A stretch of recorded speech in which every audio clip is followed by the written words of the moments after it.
Alright, so that grass that Brian was talking about is Bulbous Bluegrass, and as he said, we don't know a lot about it. Some of you guys may know a little bit or have seen it around, but for those of you guys who don't know what it is an introduced grass, undesirable in all cases that I know of, and it's a weak perennial, meaning that it probably lasts more than a year, but it doesn't have a very long lifespan. And it also has a unique form of reproduction. So rather than producing seeds on the inflorescence, it actually produces little bulbs, which are just live plants on the inflorescence rather than a seed. Like that. So these little things, you can see the grass blades initiating out of those.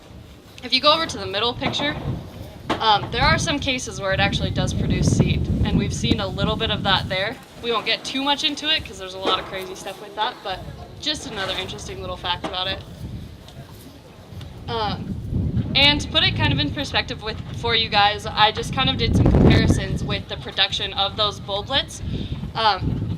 We used our numbers that we got off of these demography plots, which I'll talk about in a little bit, but at this plot we got about 15 million bulblets the bulbous bluegrass is producing per acre, and then at Adams Ranch we got 34 million bulblets produced per acre from the numbers that we ran from these plots.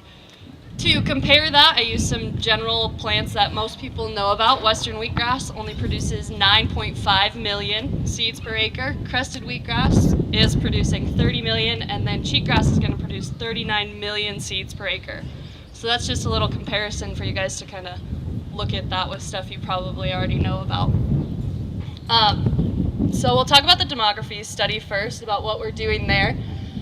With it, we're trying to determine what % of the population of bulbous bluegrass is coming back from the adult plants, since it's a perennial, and what % of that population is coming back from the bulblets that it drops. So over here, we've got 4 different treatments. We've got our control. We've got a treatment where we are removing the bulblets and not putting them back, a treatment where we are removing them and putting the same number back, and a treatment where we are removing them and then putting twice as many bulblets back as came out of the plot. Just to get an idea of where they're coming from and how well they're doing. The next thing that we're doing is a competition study. We took bulbous bluegrass and grew it with some pretty common perennial grasses, and then we also took those perennial grasses and grew them with cheatgrass so that we could compare those competition numbers that we're getting, because we know cheatgrass is a great competitor.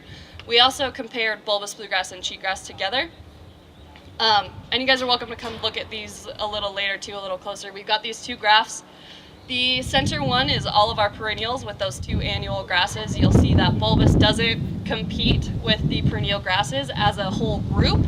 When you look at it on a species level, we do see that some grasses are affected by a bulbous bluegrass while some are not.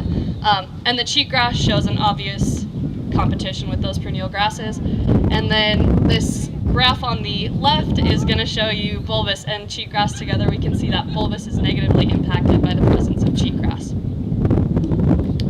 The last thing that we're doing is some herbicide trials. We've got 13 different treatments in at Adams Ranch and 1 in Rosette to look at just how to most effectively control bulbous bluegrass when you already have it in a setting.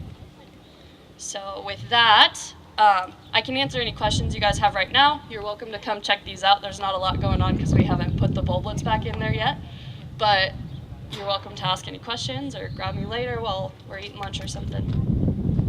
Thanks. So when you say you put the bulblets back, you just throw them back? Yeah, so we've actually, Beth and I have had some interesting conversations about that, because that's generally what's going to happen when they, in a more natural setting, they'll either fall off or they will stay connected to the inflorescence and fall off. There's some different studies about like germination or successful growth, I would rather call it, of those bulblets being removed and not removed. So that's something we're going to look into some more, and whether we should cover them or just scatter them. But right now it looks like we'll just scatter them in there at, we're going to do an average rate and then times 2. Do you have any tests of like side where you have your own flock with no grass, where you can just test it by itself and take the bulbs off? Yeah, so the question was if we are going to have some where we are just looking at the grasses without any others and taking bulbs off and just a little bit more controlled and specific. We've actually been talking a lot about that, and we've got some different ideas of how to do that, whether it is removing those grasses that exist already and removing the competition around them, or tilling and planting individual plants. So we've got a lot of different ideas. We just need to kind of focus that in, but that'll give us an idea more specifically of how an individual plant reacts to the environment.